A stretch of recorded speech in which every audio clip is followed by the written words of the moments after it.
मैं एक दीन का तालिब इल्म होने के नाते से ये बात पूरी ज़िम्मेदारी से कहना चाहता हूँ। आज तक किसी मजहबी जमात ने और किसी भी सियासी जमात ने मदीना की रियासत को रोल मॉडल के तौर पे लिया ही नहीं था। आज हम जिस खान के साथ खड़े हैं तो वो दीन को मानने वाला है, वो अल्लाह को रसूल को मानने वाला है और उनकी बात करने वाला है। अब अगर उसकी पहली जिंदगी पर बात की जाएगी तो ये गुनाह कबीरा होगा। तो उसकी जिंदगी के दो पहलू हैं, एक उसका यूरोप की जिंदगी का था, उससे वो तौबा ताइब हो चुका। आज एक वो है कि जहाँ पर वो नमाज पढ़ता है, वो कुरान पढ़ता है, वो दीन की दावत देता है, वो ला इलाहा इल्लल्लाह की बात करता है, वो इय्याका नअबुदु व इय्याका नस्तईन की बात करता है। इनके ऊपर भी आर्टिकल 6 लगेगा। इंशाअल्लाह ये इबरत का निशान बनेंगे। को भी जो है फांसियों के फंदों पर लटकाया जाएगा। ये बैतुल्लाह में भी जाते हैं ना तो चोर चोर के नारे लगते हैं, तुम जीरो हो, तुम जीरो रहोगे, तुम्हारा मुकद्दर जनाजा है, तुम्हारा जनाजा निकल चुका है। आपका शुक्रिया बहुत टाइम देने का। खान साहब जो हैं मदीना की रियासत की बात करते हैं और भी जमातें करती हैं और खान साहब बड़ी मुश्किल में है। किस तरह से आम आदमी किस तरह से देख रहा है सूरत हाल को? बिस्मिल्लाहिर्रहमानिर्रहीम। इय्याका नअबुदु व इय्याका नस्तईन। पाकिस्तान के अंदर एक ही शख्स है जिसने मदीना की रियासत को उजागर किया है और वो इमरान खान है। मैं एक दीन का तालिब इल्म होने के नाते से ये बात पूरी ज़िम्मेदारी से कहना चाहता हूँ कि आज तक किसी मजहबी जमात ने और किसी भी सियासी जमात ने मदीना की रियासत को रोल मॉडल के तौर पे लिया ही नहीं था। ये इमरान खान है जो दीन का तालिब इल्म है, मोहम्मद रसूलुल्लाह सल्लल्लाहु अलैहि वसल्लम की सीरत को पढ़ने वाला है, कुरान मजीद का मुताला करने वाला है। जब उसने यूरोप में देखा कि इस्लामिक रूल्स तो वहाँ पर इम्प्लीमेंट हैं और हमारे मुसलमान हैं कि यहाँ पर इस्लाम जो है वो नाम तो है लेकिन इस्लाम नहीं है, तो उन्होंने स्टडी करने के बाद इस नज़रिए को, इस नारे को प्रमोट किया कि पाकिस्तान जो है यहाँ पर मदीना की रियासत को कायम किया जाएगा। वही उसूल जो मोहम्मद रसूलुल्लाह सल्लल्लाहु अलैहि वसल्लम ने खड़े करके एक आम लोगों को ख़ास लोगों में बदल दिया था और फिर उनकी क़ुव्वत और ताकत का मुकाबला दुनिया की तमाम सुपर पावरें भी मिलकर नहीं कर सकती थी। वो अरब के चरवाहे, वो अरब के बद्दू जो अपनी बेटियों को अपने हाथों से ज़िंदा दरगोर कर दिया करते थे, फिर उनके आदल और इंसाफ का डंका पूरी दुनिया में बजा। आज भी दुनिया के अंदर उमर लॉज जो है वो मौजूद हैं, जहाँ पर सैयदना उमर रज़ी अल्लाह अन्हु के बनाए हुए कवानीन जो है वो इम्प्लीमेंट किए जाते हैं। आज मुसलमान जो हैं वो ज़लील और रुस्वा हैं, तो उसकी वजह यही है कि हम इस्लाम को छोड़ चुके हैं। हम इस्लाम का नाम सिर्फ रस्मन लेते हैं। हम जो पैदा हुए हैं तो ये बाई चांस मुसलमानों के घर में पैदा हुए हैं, बाई चॉइस हमारे अंदर इस्लाम नहीं है। जो इस्लाम को बाई चॉइस लेता है वो प्रैक्टिकल मुस्लिम होता है। तो इमरान खान साहब ने इस मुल्क के अंदर इस मुल्क के निज़ाम को बदलने की कोशिश की है और अल्लाह ने चाहा तो खान वापस आ रहा है। पाकिस्तान की तमाम ताकतें मिलकर भी उसका रास्ता रोकना चाहेंगी, नहीं रोक सकेंगी। खान वापस आएगा, 2 तिहाई नहीं 3 तिहाई अक्सरियत से आएगा। मेरी इस बात को नोट कर लीजिएगा और यह क्लिप संभाल के रखिएगा। 3 तिहाई अक्सरियत से आएगा। तमाम ओछे हथकंडों के बावजूद, तमाम जुल्म और बर्बरियत के बावजूद, तमाम रिगिंग के बावजूद खान आएगा और इस मुल्क के निज़ाम को इंशाअल्लाह इमरान खान बदलेगा। और यह पार्लिमानी निज़ाम जो बदबूदार निज़ाम है, यहाँ पर MPA बिकता है, यहाँ MNA बिकता है, यहाँ हर एक सेनेटर बिकता है, इस निज़ाम को बदलना पड़ेगा। इस्लामी सदारती निज़ाम आएगा तो ये मुल्क पाकिस्तान इंशाअल्लाह कायम और दायम और बुलंद होगा। अच्छा, तो ये खान साहब का कैरेक्टर को किस तरह से देखते हैं? खान साहब की ज़िंदगी के 2 हिस्से हैं, उन दोनों को 2 अलग नज़रियों से देखना चाहिए। एक वक़्त वो था कि जब खान अल्लाह पर भी बिलीव नहीं करता था, वो अल्लाह को नहीं मानता था। ये खान के अंदर बहादुरी है कि वो खुद कहता है कि एक वक़्त था कि मैं अल्लाह को नहीं मानता था। फिर अल्लाह ताला ने एक ऐसे बंदे को, ये यूरोप का दिलदादा था, उस बंदे को अल्लाह ने मनवाया और वो कुरान की तरफ पलटा, वो मोहम्मद रसूलुल्लाह सल्लल्लाहु अलैहि वसल्लम की तरफ पलटा। जब वो दीन की तरफ पलटा तो फिर खान दूसरा आया। आज हम जिस खान के साथ खड़े हैं तो वो दीन को मानने वाला है, वो अल्लाह को रसूल को मानने वाला है और उनकी बात करने वाला है। अब अगर उसकी पहली ज़िंदगी पर बात की जाएगी तो ये गुनाह कबीरा होगा। इस्लाम ये कहता है, हमारे नबी मोहम्मद सल्लल्लाहु अलैहि वसल्लम ने फरमाया अल इस्लाम तहदिमु मा काना क़ब्ला, इस्लाम लाने से जो पिछले सारे गुनाह होते हैं वो मिट जाते हैं, माफ़ हो जाते हैं। तो जो बंदा इस्लाम ला चुका, आज इस्लाम की तर्जमानी कर रहा है, इस्लाम की बात कर रहा है, उसने OIC के अंदर जाकर अरब ममालिक को खड़ा किया कि तुम मोहम्मद रसूलुल्लाह सल्लल्लाहु अलैहि वसल्लम के मानने वाले हो, आपकी हुर्मत पर जो है वो यूरोप हाथ उठाता है, तो आप उनको समझा क्यों नहीं सकते? यूरोप ने, OIC ने इमरान खान साहब की बात को एक्नॉलेज करते हुए इमरान खान के कंधे के साथ कंधा मिलाया और इमरान खान जब UNO में जाता है तो वो मोहम्मद रसूलुल्लाह सल्लल्लाहु अलैहि वसल्लम की हुर्मत की जंग लड़ता है, वो इस्लाम की जंग लड़ता है। वो कहता है इस्लाम एक ही है जो मोहम्मद सल्लल्लाहु अलैहि वसल्लम लेके आए थे। वो इस्लामोफोबिया के खिलाफ, जो इस्लाम का खौफ यूरोप में कुफर में मौजूद है, उसके खिलाफ बात करता है कि इस्लाम तो पीस है, इस्लाम तो अमन है, इस्लाम तो सलामती का दीन है। लिहाजा इस इमरान खान साहब की बात को दुनिया ने माना और 15 मार्च अक़वाम मुत्तहिदा के अंदर एक दिन मुकर्रर हुआ जो इस्लामोफोबिया डे है, और अभी पिछले दिनों गुजरा है, तो हमारा जो इस वक्त इम्पोर्टेड जोकर वज़ीर ख़ारजा है ना, वो यूएनओ को कह रहा था कि जी मुझे उसका एम्बेसडर बनाया जाए।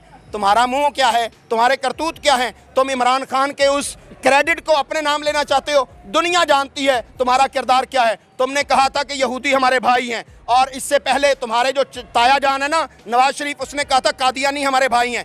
इमरान खान है जो कहता है पाकिस्तान में सबके हुकूक होंगे, लेकिन मुसलमान जो हैं वो मोहम्मद रसूलुल्लाह सल्लल्लाहु अलैहि वसल्लम की कौम है, उम्मत है। आज भी उन्होंने अपने खिताब में कहा कि तुम दुनिया के अजीम तरीन लीडर मोहम्मद रसूलुल्लाह सल्लल्लाहु अलैहि वसल्लम की उम्मत हो, तो वो हमें मोहम्मद सल्लल्लाहु अलैहि वसल्लम की उम्मत से एक ताल्लुक़ जोड़ने को कहता है। तो खान है जो उसकी ज़िंदगी के दो पहलू हैं, एक उसका यूरोप की ज़िंदगी का था, उससे वो तौबा ताइब हो चुका। आज एक वो है कि जहाँ पर वो नमाज़ पढ़ता है, वो कुरान पढ़ता है, वो दीन की दावत देता है, वो ला इलाहा इल्लल्लाह की बात करता है, वो इय्याका नअबुदु व इय्याका नस्तईन की बात करता है, वो हुर्मत रसूल की बात करता है कि तुम मेरे नबी की तौहीन करते हो, तो तुम्हें नहीं पता कि हमारे नबी की तौहीन करना हमारे दिल में तकलीफ़ होती है, और दिल की तकलीफ़ सबसे बड़ी तकलीफ़ होती है। तो इससे बड़ा मोहम्मद रसूलुल्लाह सल्लल्लाहु अलैहि वसल्लम को जो है वो उनको चाहने वाला और उनकी जो है वो दीन की नुसरत करने वाला और कौन होगा? अच्छा, मुझे बताएं कि ये इस्लामी मुल्क है और हम देखते हैं कि जो ख़वातीन है मांगने पर मजबूर हो गई हैं, ये क्या हो रहा है इस मुल्क में? ये जो रजीम चेंज हुआ इस मुल्क के अंदर, जो इम्पोर्टेड हुकूमत का टोला मुसल्लत किया गया अंदरूनी साजिश और बैरूनी साजिश के ज़रिए, उसकी वजह से पाकिस्तान की इकॉनमी का भट्ठा बैठ चुका है। यहाँ पर खाने पीने की चीज़ों की किल्लत पैदा हो चुकी है। यहाँ पर ये जो ईद गुजरी है, पाकिस्तानी कौम रोते हुए ये ईद गुजारी है। लोगों के पास अपने बच्चों को जूते लेने के लिए पैसे नहीं थे, कपड़े लेके देने के लिए पैसे नहीं थे, खाने पीने की अशिया जो है वो पूरी तरह मुहैया नहीं कर सकते थे। एक बाप से पूछे, एक माँ से पूछे कि आज ईद के दिन जो है उनके दिलों पर क्या गुजर रही थी जब वो अपने बच्चों को जो है वो अपनी अशियाएँ ज़रूरियात जो है वो नहीं लेके दे पा रहे थे। तो ये पाकिस्तानी इस टोले ने जो पाकिस्तान के ऊपर मुसल्लत है, अमेरिका के कांधों पर आशीर्वाद पर आकर उन्होंने पाकिस्तान का बेड़ा गर्क कर दिया हुआ है, जिस वजह से आज पाकिस्तान का जो है वो तबका पिस चुका है। गरीब तो पहले पिसा हुआ था, आज मिडल भी गरीब हो चुका है और मांगने पर मजबूर है। इस वक्त गुर्बत जो है वो अरूज पर है। और लेकिन ये है कि पाकिस्तानी कौम को 10 रुपये का पेट्रोल बढ़ाते हुए हमारा वजीर ख़जाना बदबख्त कहता है सिर्फ 10 रुपये बढ़ाए हैं, सिर्फ 10 रुपये।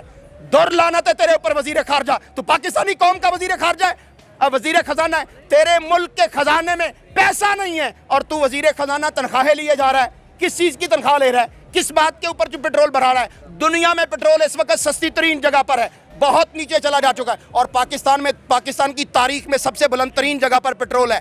पेट्रोल की वजह से सारी महंगाई बढ़ेगी। कोई बंदा शॉपिंग करने जाता था, कहता जी पेट्रोल बढ़ गया लिहाजा हर चीज़ बढ़ेगी। तो भाई इस मुल्क का बेड़ा गर्क हो चुका है। इनसे जितनी जल्दी हो सके जान छुड़ानी चाहिए। अगर पाकिस्तान की सुप्रीम कोर्ट कहती है और पाकिस्तान का कानून कहता है कि 90 दिन के अंदर इंतखाब होने चाहिए, ये कानून को तोड़ चुके हैं। अल्लाह ने चाहा तो इन पर इन सारी 13 पार्टियां जो हैं इन पर आर्टिकल 6 लगेगा, जरूर लगेगा, क्योंकि ये कानून के बागी हो चुके हैं, कानून को तोड़ने वाले हैं। अगर परवेज मुशर्रफ के खिलाफ ये फैसला आ सकता है कि उसने कानून तोड़ा, उसको कानून के आगे पेश किया जाए, उसको फांसी दी जाए। अगर वो मर जाए तो उसकी लाश को इस्लामाबाद में 3 दिन तक लटकाया जाए। तो ये फैसला हाई कोर्ट के जज का था, वकार सेठ का, अल्लाह उसकी मगफरत फरमाए। तो भाई इनके ऊपर भी आर्टिकल 6 लगेगा। इंशाल्लाह ये इबरत का निशान बनेंगे। इनको भी एग्जीक्यूट किया, इनको भी जो है वो फांसियों के फंदों पर लटकाया जाएगा, ताकि आइंदा कोई भी जालिम जाबिर डिक्टेटर इस मुल्क के कानून के साथ ना खेल। आखिर में ये बताएगा, ये तो एक इस्लामी मुल्क है और जो इस्लामी रियासत थी, हज़रत उमर फ़ारूक ने ये कहा कि कोई कुत्ता भी दरिया दजला फ़रात में मर जाए तो उसका हिसाब मैं दूंगा। लेकिन यहाँ पर लोग आटे की लाइनों में मर गए। ये जो ख़वातीन मांगने के इशारों पर निकली हैं, इनका हिसाब कौन देगा? किससे लें हम हिसाब? जिन्होंने मेरे मुल्क को लूटा है, जिन्होंने एवन फील्ड के अंदर, इंग्लिस्तान के अंदर जाकर एवन फील्ड जैसे अपार्टमेंट बनाए हैं, वो मेरे इस मुल्क के इस जुर्म के मुजरम हैं। इंशाल्लाह इनके गिरबानों से पकड़ेंगे। ये बैतुल्ला में भी जाते हैं ना तो चोर चोर के नारे लगते हैं। लंदन में बैठता है जहाज़ पे, उम्रा करने के लिए आता है, तो जो सवारियां हैं वो कहती हैं हम नवाज शरीफ के साथ बैठने के लिए तैयार नहीं है, ये चोर इस जहाज़ में जा रहा है। 2 घंटे जो है वो जहाज़ लंदन के एयरपोर्ट पर रुका रहता है, सवारियां उसके साथ बैठने के लिए तैयार नहीं है। ये है तुम्हारी दौलत का इंजाम। तू कर रही है पाकिस्तानी कौम। आटे की लाइनों में 30 बंदे मर चुके हैं। ये आटा तुमने मुफ्त में नहीं दिया, हमारे बजट से दिया है। तुमने पाकिस्तानी कौम को कहा कि SMS करो, उससे तुमने करोड़ों रुपए इकट्ठा करके कौम को आटा दिया है। इमरान खान था, उसने आपके शनाख्ती कार्ड में, मेरे शनाख्ती कार्ड में 10-10 लाख रुपया जो है वो हेल्थ इंश्योरेंस के नाम पे दिया था। और आज ये इंपोर्टेड हुकूमत जो कहती है बड़े तजर्बाकार आ गए, शहबाज शफीक आ गया, उसने 10 किलो आटे के ऊपर कौम को जो है जलील रुस्वा कर दिया है। कौम रोजे की हालत में आटे के पीछे मारी मारी फिर रही थी कि बच्चों को तो हमने खिलाना है। ये ऐसे जालिम हुक्मरान, इन तक इंशाअल्लाह पाकिस्तानी कौम पहुंचेगी। इनका जज्बा नहीं रोका जा सकता। ना तुम्हारी गोलियां रोक सकती हैं, ना तुम्हारी लाठियां रोक सकती हैं, ना तुम्हारे कत्ल करने रोक सकते हैं। तुमने जिले शाह को इसी जगह से पकड़ के कत्ल किया था। आज पाकिस्तानी कौम देखे रात के इस वक्त ईद अपने प्यारों के मनाने की बजाय इमरान खान से प्यार करते हुए उसके साथ खड़ी है। पाकिस्तानी कौम का ये जज्बा है।